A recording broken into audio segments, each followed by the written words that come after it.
नमस्कार, स्वागत है आपका खबर भारत में। मैं हूं आपके साथ आयुषी सोनवानी।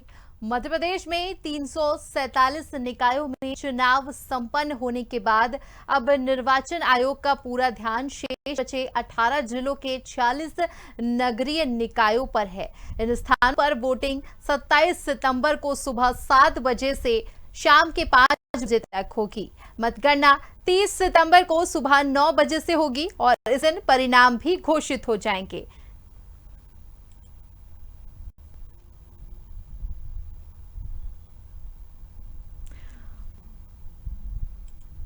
और आपको बता दें, चुनाव को लेकर दोनों ही दल, अगर बात करें भाजपा की या कांग्रेस की, दोनों ही दलों ने अपनी पूरी ताकत झोंक दी है। दोनों ही पार्टियां मतदाताओं को घेरने में लगी हुई है। सभी की ओर से यही कोशिश की जा रही है कि उनकी पार्टी को ही मतदाता वोट दे।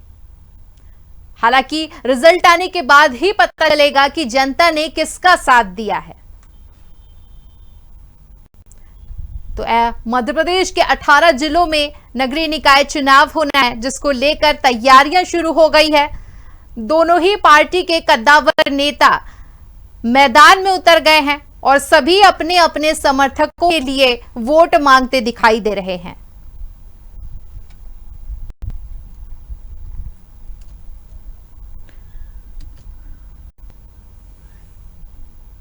और यहां पर हम सीधा रुख करेंगे बालाघाट की ओर। वहां पर हमारे साथ श्याम सूर्यवंशी जुड़ रहे हैं, उनसे जानेंगे कि बालाघाट में किस तरह से तैयारियां चल रही है चुनाव को लेकर। जी श्याम। जी आरुषि जी, बता दूं कि बालाघाट जिले के 2 नगर पालिका परिषद में चुनाव होना है, मलाजखंड और बैयर में। मैं इस समय मलाजखंड में हूं, जहां पर आज माननीय प्रदेश के मुखिया शिवराज सिंह चौहान जी आने वाले थे, लेकिन मौसम की खराबी और भारी बारिश के चलते वो नहीं पहुंच पाए, जिसमें कहीं ना कहीं यहाँ के जो मतदाता थे, कार्यकर्ता थे, उसमें थोड़ा सा असंतोष या नाराजगी दिखाई दे रही है। लेकिन फिर मौसम क्योंकि बहुत ज्यादा खराब, जिसके कारण वो नहीं आ पाए हैं। अगर बात कर लें यहाँ पे नगर पालिका चुनाव की, जब हम लोगों ने बात किया तो हमें पता चला कि नगर पालिका परिषद चुनाव जो होते हैं उसके स्थानीय मुद्दे मायने रखते हैं और इससे कहीं ना कहीं ये मुखिया से कोई लेना देना नहीं होता है। शिवराज सिंह चौहान चाहे आए या नहीं आए, इससे कोई फर्क नहीं पड़ता है। और श्याम, अगर बात करें बालाघाट की, तो बालाघाट एक ऐसा क्षेत्र है जहां पर लंबे समय से जो है ग्रामीणों परेशान हो रहे हैं। बात अगर शिक्षा की हो, बात अगर साफ सफाई की हो, या फिर जो आम जनता के मुद्दे हैं उसको लेकर सभी सरकार, जो जिसकी भी सरकार बनती है, ये शुरू से ही दावे किए जाते हैं कि तरह की जो तकलीफें हैं, समस्याओं को समझा जाएगा, उसके बाद उसी के आधार पर कार्य जाएगा। हालांकि अभी तक जमीनी स्तर पर ऐसा कुछ बालाघाट में नजर नहीं आ रहा है। आरुषि जी, मैं बता दूं कि मेरे साथ यहाँ पे जो निर्दलीय प्रत्याशी हैं वो भी हैं। मैं इन्हीं से जानता हूँ कि आखिर यहाँ पे जो स्थानीय मुद्दे होते हैं वो क्या होते हैं। सर, आपका परिचय। सर नमस्कार, मैं हूरीलाल बिसेन, वार्ड क्रमांक 8 से निर्दलीय प्रत्याशी हूँ। मेरा केक निशान मुझे मिला है और वार्ड क्रमांक 8 में सर बहुत सारी परेशानियाँ हैं। यहाँ की रोड खराब हो गई है, यहाँ पे नाली नहीं है, पानी निकलने साधन नहीं है, और यहाँ पे मंच नहीं है, सभा मंच नहीं है, और सबसे बड़ी समस्या है मैडम यहाँ पे शमशान घाट में मोक्ष धाम नहीं है, आने जाने का रास्ता नहीं है। बहुत सारी समस्या है। हमारे युवा साथी मुझे सुनकर लाने की प्रयास कर रहे हैं। श्याम, आपका जो फ्रेम है वो शायद तकनीकी खराबी की वजह से हमें नहीं पहुंच पा रहा है, तो मैं चाहूंगी कि आपसे रिक्वेस्ट है मेरी कि आप एक बार नेटवर्क चेक कर ले। तो यहाँ पर आपको बता दें, चुनाव को लेकर तैयारियां पूरी हो गई है। सभी दल अपनी अपनी पार्टी के समर्थकों के लिए वोट मांगते नजर आ रहे हैं। अगर बात करें मैदान की, तो खुद मुख्यमंत्री शिवराज सिंह चौहान भी मैदान में उतर आए हैं। साथ ही वीडी शर्मा भी समर्थकों से वोट मांगते हुए नजर आए। जनता से उन्होंने अपील की है कि हमारे भाजपा के जो समर्थक हैं उनसे मांग की है, उन्होंने अपील की है कि भाजपा को वोट दे। चुनावी जनसभाएं भी की जा रही है दोनों ही पार्टियों की तरफ से, कांग्रेस और भाजपा की तरफ से। छिंदवाड़ा में लगातार प्रचार किया जा रहा है। नकुलनाथ खुद मैदान पे उतरकर अपील करते नजर आए लोगों से। तो 27 सितंबर को 40 निकायों में मतदान होने वाला है, माफ कीजिएगा, जिसको लेकर तैयारियां पूरी हो गई है।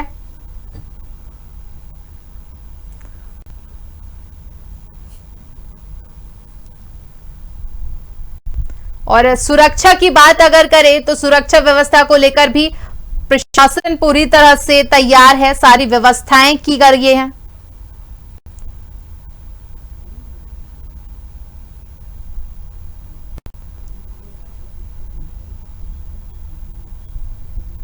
और मुख्यमंत्री शिवराज सिंह चौहान भी ताबड़तोड़ दौरे कर रहे हैं। चुनाव को लेकर युद्ध स्तर पर प्रचार किया जा रहा है। स्टार प्रचारक तरह तरह से प्रयत्न कर रहे हैं। क्षेत्रों में पहुंचकर खुद दौरे करते नजर आए मुख्यमंत्री शिवराज सिंह चौहान। साथ ही जनता से अपील की है उन्होंने कि भाजपा का साथ दे।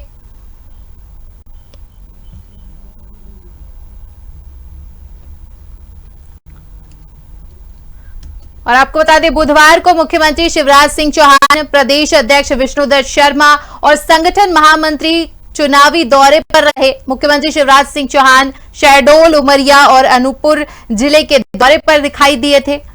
अनेक स्थानों पर चुनावी सभाएं की जा रही हैं। भाजपा प्रदेश अध्यक्ष विष्णुदत्त शर्मा खंडवा के पुनासा में सभा कर चुके हैं।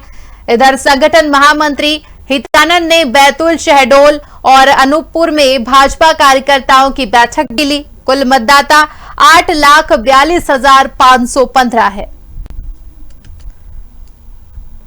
तो 8,42,515 मतदाता फैसला करेंगे।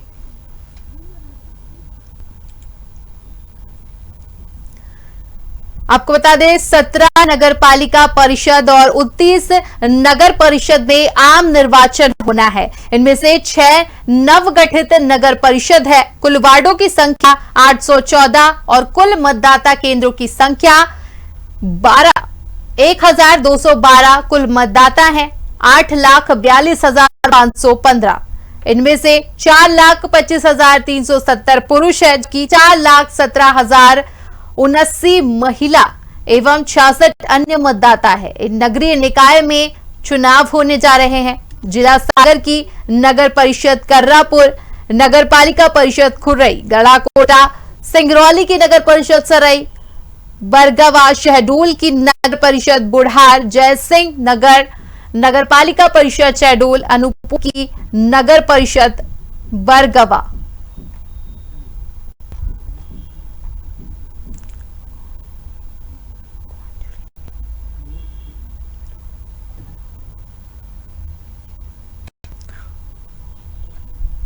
और चलिए, हमारे साथ कांग्रेस के प्रवक्ता फिरोज सिद्दीकी जुड़ गए हैं। उनसे जानते हैं क्या कुछ तैयारियां कांग्रेस की तरफ की गई हैं।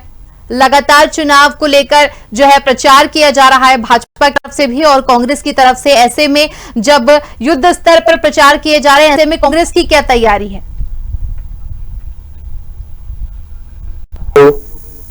जी हेलो, सुन पा रहे हैं? हाँ, मैं सुन रहा हूँ। देखिए, कांग्रेस जो है वो अपने संगठन की दम पर चुनाव लड़ रही है। बिल्कुल। सभी जगह हमारे प्रत्याशियों का चयन करके हमने सभी जगह अपने प्रत्याशी मैदान में उतारे हैं कांग्रेस के। और जिस तरीके से अभी जो इससे पहले नगरीय निकाय के चुनाव हुए थे, वहां भारतीय जनता पार्टी को हार का सामना करना पड़ा था, उसी प्रकार से अभी जो आने वाले नगर पालिकाओं के जो नगरीय निकाय के चुनाव है, उनमें भी भारतीय जनता पार्टी को हार का सामना करना पड़ेगा। सभी स्थानों पर कांग्रेस की स्थिति मजबूत है।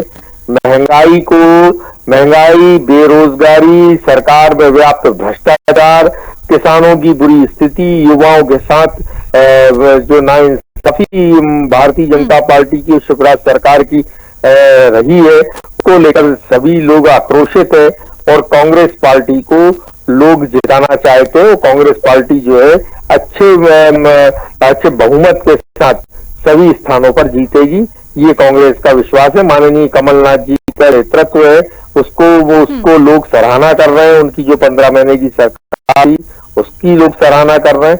इसलिए हमें लगता है कि कांग्रेस जो है अच्छे मार्जिन के साथ जीतेगी चुनाव में। फिरोज, ये तो बात हो गई कि ये तो अपनी सोच है कि जनता उसका साथ देगी, लेकिन जनता साथ देगी या नहीं देगी ये तो रिजल्ट आने के बाद ही पता चलेगा।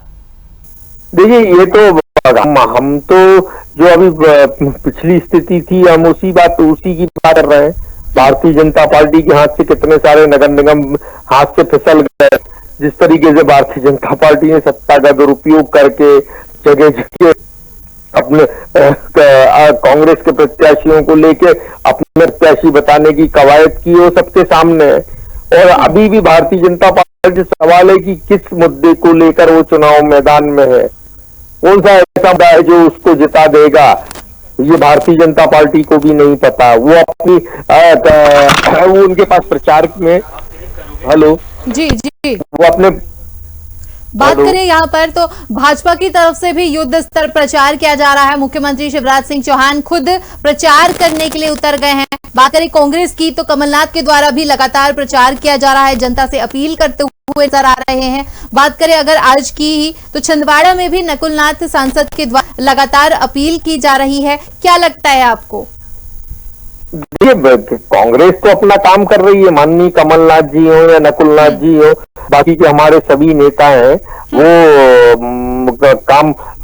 वो अपना बाकायदा प्रचार कर रहे हैं। जो राहुल गांधी जी की कन्याकुमारी से कश्मीर तक जो भारत जोड़ो यात्रा है वो उसने भी भारतीय जनता पार्टी को पंचर कर दिया। जो भारतीय जनता पार्टी की सांप्रदायिक हिंदू मुस्लिम की जो राजनीति थी उस राहुल गांधी जी की भारत जोड़ो यात्रा ने पंचर कर दिया। इसलिए अब जो भारतीय जनता पार्टी है वो अस्त्र शस्त्र विहीन हो गई है। उसके पास बताने को अपनी सरकार की उपलब्धियां नहीं है, उसको बताने के लिए जो हिंदू मुस्लिम सांप्रदायिक राजनीति थी वो करने के लिए उसके पास शब्द नहीं है, बयान नहीं है। इसलिए भारतीय जनता पार्टी जो है वो अब एक हारी हुई लड़ाई लड़ती हुई हमको नजर आ रही है।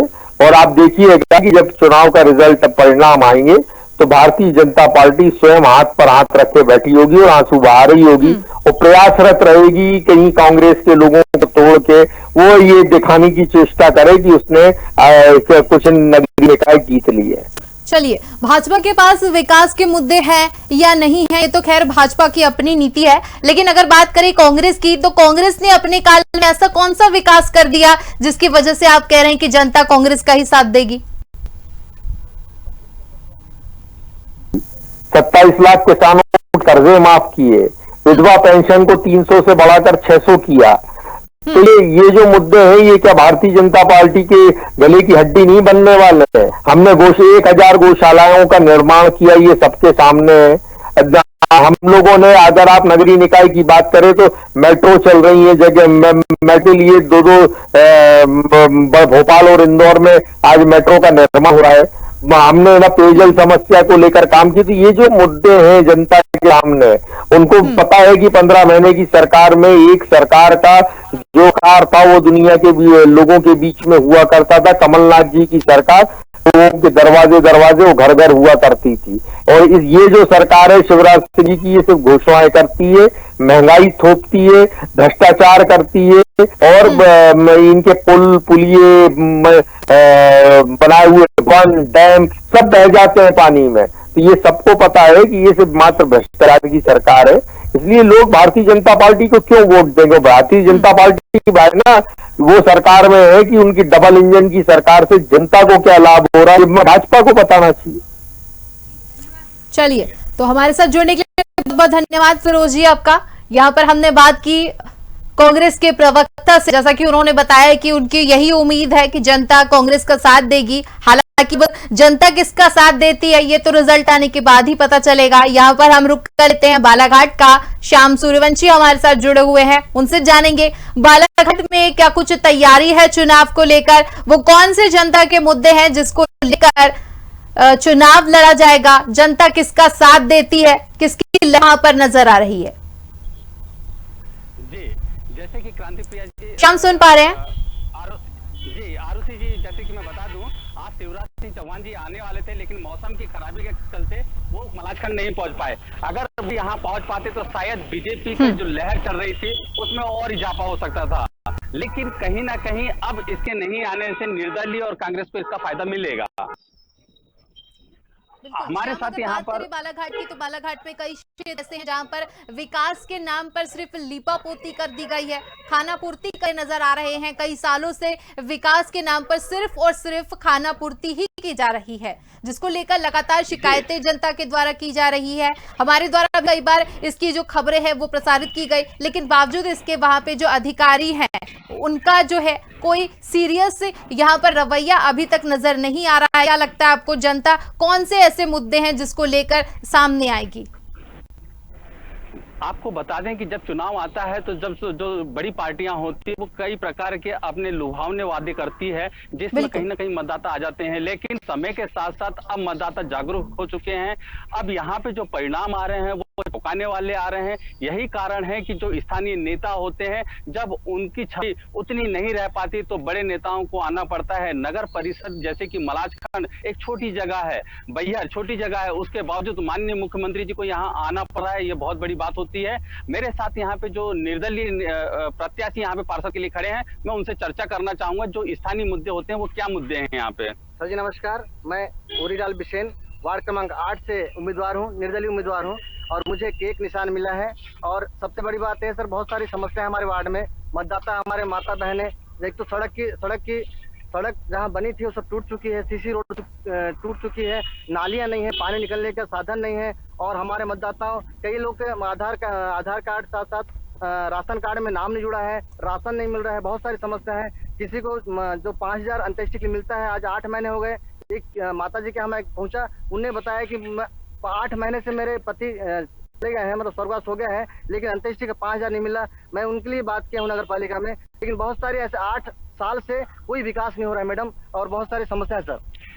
जैसे कि बतारुसी जी, इस नगर परिषद की पहले ये ग्राम पंचायत हुआ करता था, कुछ ग्राम पंचायतों को जोड़कर ये नगर परिषद बना है। और इस आस से बना था कि नगर परिषद बनने से यहाँ की जो सुविधाएं होती है वो ज्यादा बढ़ जाएगी, लेकिन ऐसा कुछ भी नहीं है। आज यहाँ की हालत, अगर यहाँ के लोगों से बात करें तो बहुत सारी जो सुविधाएं होती है, जो मूलभूत सुविधाएं होती है, उनसे आज भी वंचित है। नगर परिषद की इस सीमा देखी जाए तो काफी लंबी हो जाती है, लेकिन अगर वहाँ पे जो सुविधाएं नगर परिषद की ओर से मिलना चाहिए था वो नहीं मिल पाती है। ये तो हमारे साथ निर्दलीय जो प्रत्याशी थे उनसे बात, लेकिन अब मेरे साथ वो लोग भी खड़े हैं जो श्याम, मैं चाहूंगी कि आप उनसे एक सवाल और उठाएं। पार्षद के लिए चुनाव लड़ने के लिए जा रहे हैं, वो कौन से ऐसे मुद्दे हैं जिस पर सबसे पहले वो कार्य करेंगे? अगर चुनाव जीत जाते हैं तो जनता के बीच पहुंचने पर सबसे पहले कौन से विकास कार्यों की पूर्ति करेंगे? सबसे पहले किस ओर उनका ध्यान रहेगा? बिशन जी, जैसे कि अगर हमारी एंकर जानना चाहती हैं कि अगर आप मान लीजिए यहाँ पे विजय होते हैं तो आपकी जो पहली प्राथमिकता होगी वो क्या होगी? कौन सा कार्य सबसे पहले करना चाहेंगे आप? जी मैडम जी नमस्कार। चलिए, तो यहाँ पर हमारे साथ रोहित भी जुड़ गए हैं, सीधा उनकी तरफ भी रुख कर लेते हैं। वहां पर क्या कुछ हलचल नजर आ रही है, चुनावी हलचल वहां पर क्या कह रही है? जनता जो है, जनता का साथ किसकी ओर नजर आ रहा है? मैं आपको बता देना चाहता हूँ कि यहाँ खरगोन जिले के अंदर 2 जगह चुनाव है, महेश्वर ब्लॉक और भिकनगांव ब्लॉक के अंदर चुनाव होने वाला है। और यहाँ पर दोनों ही पार्टियों का उत्साह और उमंग बहुत है और दोनों का प्रचार जोर शोर से चलाया जा रहा है। पर दोनों ही पार्टियों को निर्दलीय द्वारा निर्दलीय ने नींद उड़ा रखी है। हर जगह ये यहाँ की जगह त्रिकोणीय श्रृंखला मुकाबला दिखाई दे रहा है। सभी जगह बहुत निर्दलीय का थोड़ा बोलबाला है, दोनों पार्टियों की परेशानियों को सबब बने हुए। बिल्कुल, दावे तो खैर दोनों ही पार्टियां करती आती है, लेकिन अगर बात करें जनता की तो जनता ही जनार्दन होती है। कई ऐसे मुद्दे आपने भी अपनी कवरेज के दौरान देखे होंगे जिसको लेकर जनता समय से परेशान है। वो कौन से ऐसे मुद्दे हैं जिसकी वजह से जनता लगातार परेशान हो रही है, लेकिन जिम्मेदार अधिकारियों का इस ओर कोई ध्यान नहीं है? मूलभूत सुविधाओं को लेकर हमेशा जनता परेशान रहती है, जिसमें सड़क, बिजली और पानी और आवास सुविधाओं को लेकर हमेशा परेशान रहती है। और आज भी वीडी शर्मा जी जो प्रदेश अध्यक्ष भाजपा को, उनके द्वारा रोड शो किया गया महेश्वर, मल्लेश्वर और भिकनगांव में, और उसकी के द्वारा ये सब वादे भी किए गए। विकास, भाजपा द्वारा विकास कार्य के नाम पर वोट मांगे जा रहे हैं और कांग्रेस द्वारा भ्रष्टाचार किए जा रहे हैं, भाजपा द्वारा भ्रष्टाचार किया जा रहा है, इस बारे कांग्रेस मांग रही है वोट। बिल्कुल, और कहीं ना कहीं अगर बात करें, जो चुनाव के रिजल्ट होते हैं हमेशा से ही चौंका देने वाले होते। हमने देखा कि कई जगह जहां पर कांग्रेस का बोलबाला था वहां पर भाजपा ने जीत हासिल की, तो कहीं पर जहां भाजपा की हमेशा से जीत होती आ रही थी वहां पर कांग्रेस ने भी जीत दर्ज की है। कई जगह पर निर्दलीय ने भी अपना पैठ जमाई है। तो यहाँ पर आपको कैसी स्थिति नजर आ रही है? क्या लगता है आपको, भाजपा और कांग्रेस का साथ छोड़कर क्या जनता निर्दलीय को भी साथ दे सकती है? मैं आपको जी बिल्कुल बता देना चाहता हूँ कि इस बार निर्दलीयों का बोलबाला है और दोनों ही पार्टियों का, निर्दलीयों के पक्ष में जिला पंचायत चुनाव भी हो, जितने भी अभी चुनाव है, निर्दलीय उनका हमेशा बोलबाला रहा और दोनों पार्टियों को छोड़कर तीसरे को मतदान किया है। रोहित, बात अगर करें चुनाव की तो एक तो मौसम का भी इस पर असर, हमने पहले की बात करें अगर प्रथम द्वितीय तृतीय चरण में हमने देखा कि मौसम का जो था रुख, उसकी वजह से कहीं ना कहीं चुनाव में बाधा हुई थी, जिसकी वजह से लोग मतदान करने नहीं पहुंच रहे थे, वोटिंग परसेंट भी कम दिखाई दिया। क्या वजह है? जनता नाराज है सरकार की नीतियों से, जिसकी वजह से वोट डालने के लिए भी लोग पहुंचते नहीं नजर आ रहे थे। वोट डालने का कुछ कारण भी रहे और कुछ परेशानियों के कारण लोग नहीं पहुंच पाए, पर पिछले साल के मुकाबले इस बार थोड़ा कम परसेंटेज में वोटिंग हुआ था, पर इस बार अभी ज्यादा होने की उम्मीद है अगर निकाय चुनाव। तो यहाँ पर बात कर लेते हैं चुनाव व्यवस्थाओं को लेकर भी, प्रशासन की क्या तैयारी है वहां पर, सुरक्षा की बात करें या फिर जो मतदाता दूर रहते हैं मतदान करने समय पर पहुंच सके, इसकी पर क्या व्यवस्था है? बाय चांस अगर बारिश की संभावना बनती है तो बारिश के बीच किस तरह से शांतिपूर्ण मतदान किया जाएगा, उसकी क्या व्यवस्था है? मैं आपको जानकारी देना चाहता हूँ, कल कलेक्टर पुरुषोत्तम और एसपी धर्मवीर सिंह द्वारा सभी मतदान केंद्रों का दौरा किया गया था और सभी जहाँ बैनर पोस्टर के आसपास जितने भी क्षेत्र संदिग्ध जो एरिया उन सबको देखा गया और वहाँ पानी जैसी संभावना और नदी नाले पूरा है, वहाँ भी व्यवस्था की जा रही है उनके द्वारा और सभी को शांतिपूर्ण मतदान की अपील की गई। चलिए रोहित, हमारे साथ जुड़ने के लिए बहुत बहुत धन्यवाद। तो यहाँ पर हम चर्चा कर रहे हैं जिससे हम सीधा रुख करेंगे बालाघाट की ओर। श्याम सूर्यवंशी हमारे साथ लगातार बने हुए हैं, बालाघाट में जो स्थिति है उसकी जानकारी हम श्याम से लेंगे। वहां पर उनके साथ कई लोग मौजूद दिखाई दे रहे हैं। श्याम, जानना चाहूंगी कि वहां पर जो मौजूद लोग हैं उनकी क्या राय है चुनाव को लेकर और कौन से मुद्दे लेकर वो सामने आएंगे? आज हमारे सामने अभी तक के जो थे वो निर्दलीय प्रत्याशी थे, लेकिन अब जो मतदाता है मैं उनसे भी बात करना चाहता हूँ कि यहाँ पे स्थानीय मुद्दे किस आधार पर अपना मतदान करते हैं, पार्टी विशेष व्यक्ति विशेष ग्राम के जो मुद्दे हैं विकास करेगा वो आएगा। तो 5 साल में चेंज करेगा, पार्टी होती कोई बड़ी नहीं होती, जो विकास करेगा वो आएगा। यहाँ हमारी बहुत सारी समस्याएं, जो हमारी समस्याओं को सुनेगा, नाली नहीं है, रोड नहीं है, पानी की समस्या है, कहीं राशन कार्ड नहीं बना है, कहीं राशन नहीं मिल रहा है, बहुत सारी समस्या को जो ध्यान देगा। सफाई की कचरा गाड़ी जाती है लेकिन नालियाँ ही नहीं है, कुछ जगह पे नालियाँ भी नहीं है और कुछ जो अभी पाइप लाइन डाले दवा दी है वो 20 से 30 रोड को काटती है, उस रोड को भरन नहीं किए, कुछ नहीं छोड़ दिया, उसमें आदमी जा रहा है, गिर रहा है, पड़ रहा है, उसकी कोई सुनवाई नहीं। ठेकेदार लोग पैसा है और अपना चले गए। अब उसको वो पूरे वार्डों में है, यहाँ और ग्राम पंचायत में भी है समस्या पूरे। जैसे अभी गाँव अब ऐसे में अब आपने जैसे कि बताया कि लोग प्रलोभन तो देते हैं, जब चुनाव आता है बातें करते हैं, अब नहीं करते तो आप 5 साल में चेंज भी कर देते हैं। अब इस बार जब आप मतदान करेंगे क्या सोच के करेंगे आप? जो हमारा विकास करेगा, जो हमारे विकास के लायक लगेगा, हम कोई पार्टी नहीं, कोई कांग्रेस नहीं, कोई। अच्छा, आज माननीय मुख्यमंत्री जी यहाँ पे आने वाले थे, नहीं आए, उस पर फर्क पड़ता है? कोई फर्क नहीं, गाँव के मुद्दे हैं, गाँव का चुनाव है, होता है, कोई जाने। चलिए यहाँ पर हम सीधा रुख कर लेते हैं भाजपा की ओर। भाजपा से अपना पक्ष रखने के लिए हमारे साथ जुड़ गए हैं नरेंद्र शिवाजी पटेल। उनसे जानेंगे भाजपा की क्या तैयारी है चुनाव को लेकर, युद्ध स्तर पर प्रचार किया जा रहा है भाजपा की तरफ से, क्या कुछ स्थितियां नजर आ रही है आपको? क्या लगता है जनता साथ देगी भाजपा का? पिछले चुनाव परिणाम थे उसमें भारतीय जनता पार्टी को नगरीय निकाय चुनाव में भी और ग्राम पंचायतों के चुनावों में, जनपदों के चुनाव में भारी बहुमत प्राप्त हुआ था। निश्चित रूप से जो अभी जिन क्षेत्रों में चुनाव हो रहे हैं उनमें भारतीय जनता पार्टी को भारी समर्थन मिल रहा है। हमारे माननीय मुख्यमंत्री, माननीय प्रदेश अध्यक्ष जी सहित पूरी पार्टी इस समय स्थानीय नेतृत्व के साथ में एकजुट होकर लगी हुई है और जनता का समर्थन हमें पूर्व से मिलता रहा है। उसी तरह से यथावत हमें जनता का स्नेह, जनता का आशीर्वाद प्राप्त होगा, ऐसा हमारा विश्वास है। जिस तक का काम नरेंद्र मोदी जी की सरकार केंद्र में कर रही है, प्रधानमंत्री आवास से लेकर कोरोना काल में निःशुल्क खाद्यान्न वितरण हो, ऐसी तमाम केंद्र की योजनाएं हैं। माननीय मुख्यमंत्री जी लाडली लक्ष्मी जैसी योजनाएं हैं, तीर्थ दर्शन जैसी योजनाएं हैं, मेधावी विद्यार्थियों की पूरी फीस देने का काम मामा कर रहे हैं। तो इन सब की बातों का जनता जनार्दन समर्थन करेगी और उनका आशीर्वाद हमें प्राप्त होगा। बिल्कुल नरेंद्र जी, अगर बात करें तो कांग्रेस की तरफ से भी लगातार जो है प्रचार किए जा रहे हैं, लेकिन कांग्रेस की अगर बात करें तो पीसीसी चीफ खुद ने कुछ दिन पहले ही बयान दिया था कि वो खुद अपनी पार्टी के लोगों पर भरोसा नहीं कर पा रहे हैं। क्या लगता है आपको, कांग्रेस इस बार पिछड़ती हुई नजर आ रही है? बिल्कुल बिल्कुल आयुषी जी जैसा आपने कहा, कांग्रेस बिखरती हुई नजर आ रही है। कांग्रेस के नेता एक दूसरे के ऊपर ही अब कीचड़ उछालने का काम कर रहे हैं। एक तरफ कमलनाथ जी कहते हैं कि कोई यदि जाएगा तो मैं गाड़ी में बिठाल के भेजने का काम करूंगा, तो दूसरी ओर उनके नेता विपक्ष जो पूर्व में रहे हैं वो उनको सलाह देते हैं कि इस समय कांग्रेस तोड़ने की जरूरत है, तोड़ने की नहीं। इस तरह कांग्रेस पूरी बिखरी बिखरी नजर आई है।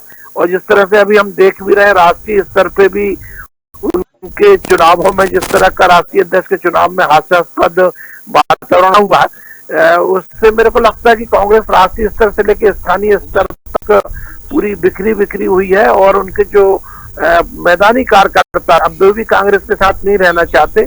जिस तरह से उनके कई प्रबुद्ध नेता भारतीय जनता पार्टी से जुड़ रहे हैं। कुछ दिन पहले ही पंजाब के पूर्व मुख्यमंत्री अमरिंदर सिंह जी भी भारतीय जनता पार्टी में आ गए हैं। उन्होंने अपनी पूरी पार्टी का विलय भारतीय जनता पार्टी में कर दिया है।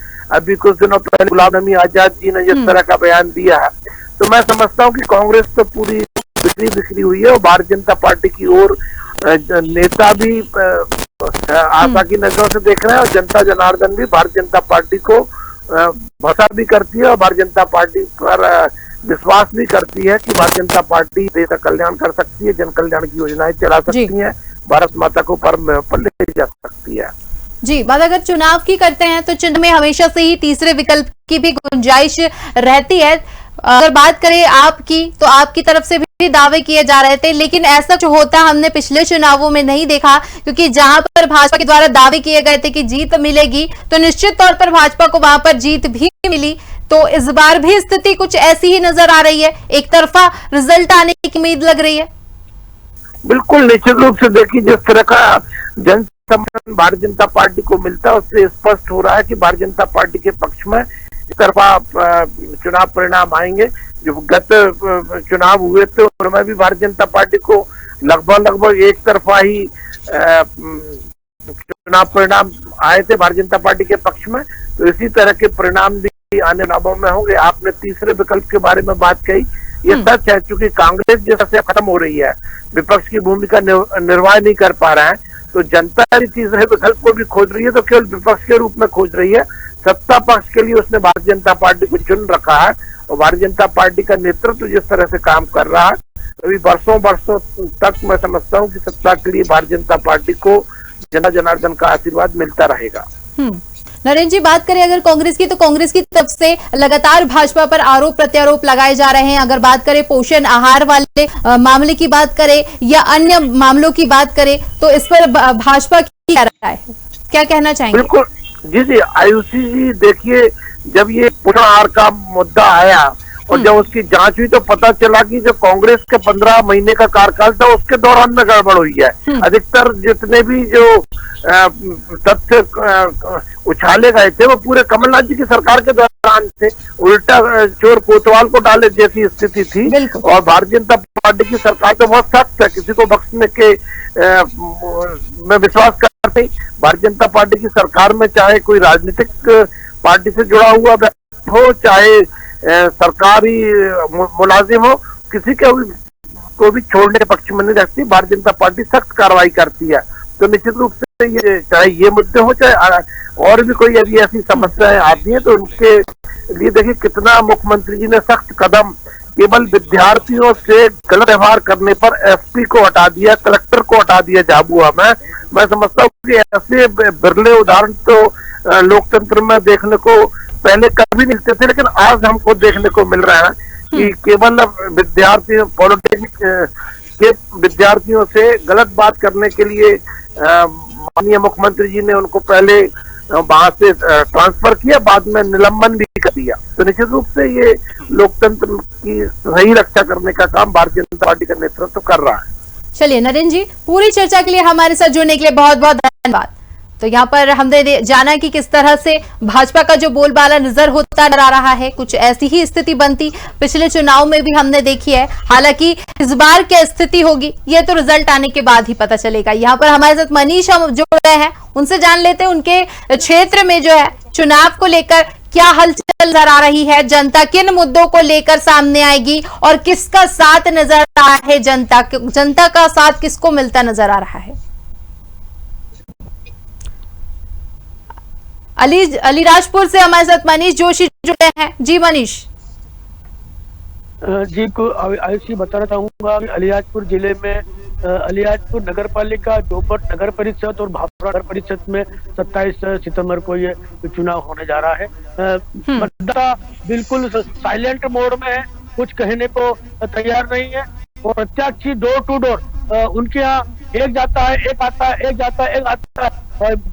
मतदाता बिल्कुल साइलेंट है इस बार चुनाव को देखते हुए। और जो मेन मुद्दे रहेंगे सड़क, बिजली एवं पानी के मेन मुद्दे रहेंगे, जिसको लेकर जनता अभी बिल्कुल बोलने को तैयार नहीं है। अभी बिल्कुल मनीष, अगर बात करें अलीराजपुर की, तो अलीराजपुर के आसपास के इलाकों से हमने लगातार देखा है कि जो पानी है, जल आपूर्ति की जो समस्या है लगातार बढ़ती जा रही है वहां पर, जिसको लेकर महिलाओं ने भी विरोध किया। लेकिन बावजूद इसके तमाम शिकायतों के बावजूद किसी तरह की वहां पर अभी तक कोई कार्रवाई होती नजर नहीं आई। बिल्कुल सही, ऐसी पानी की बहुत काफी समस्या है। यहाँ पर गर्मी के समय वाटर लेवल बहुत कम हो जाता है। पिछली बार जब मुख्यमंत्री जी नगर परिषद के चुनाव में जोबट आए थे, वहां पर वो वादा करके गए थे कि जब अगली बार आऊंगा यहाँ पर जो फिल्टर प्लांट लगा हुआ है, जो यहाँ से 20 किलोमीटर से पानी आता, वो फिल्टर प्लांट चालू मिलेगा। किंतु अभी तक वो फिल्टर प्लांट चालू नहीं हुआ। जो टेस्टिंग की जाती है इस समय तो पाइप भर जाते हैं और पूरे रोड पर पानी ही पानी बहता रहता है। जी, बात करें यहाँ पर तो शासन की बड़ी महत्वपूर्ण योजना है हर घर जल योजना, जिसको लेकर मुख्यमंत्री शिवराज सिंह चौहान ने निर्देश दिए, आदेश दिए, सभी अधिकारियों को इसके लिए विशेष तौर पर आदेश दिए गए थे। लेकिन कहां पर बीच के जो अधिकारी हैं उनकी वजह से शायद वहां पर जो है योजना सुचारू रूप से संचालित नहीं हो पा रही है। कहां पर परेशानी आ रही है जिसकी वजह से ये सब परेशानियां जनता को सामना करना पड़ रहा है।